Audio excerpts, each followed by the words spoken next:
Inaugurato a Palermo all'ospedale Cervello il reparto di oncoematologia. L'inaugurazione del reparto ristrutturato all'ospedale Cervello è certamente una tappa molto importante che dimostra la volontà del governo Schifani di apportare innovazioni tecnologiche e strutturali nella sanità pubblica in Sicilia al fine di garantire ai cittadini una risposta adeguata senza la necessità di andare fuori dalla regione. Questo è il primo commento a caldo dell'assessore alla salute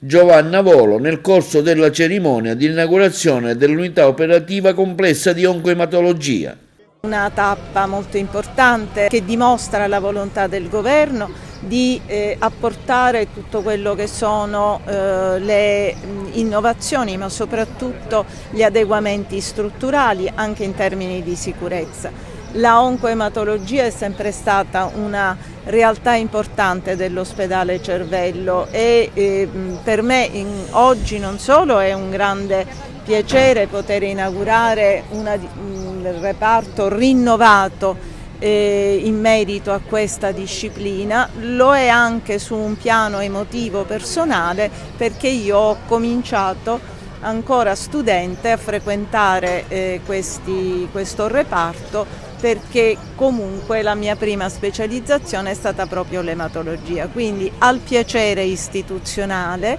di dare ai cittadini la possibilità di locali confortevoli e adeguati alle esigenze di assistenza dei nostri tempi, si unisce un particolare legame di natura emotiva perché rivedo quello che era invece ai miei tempi ormai lontani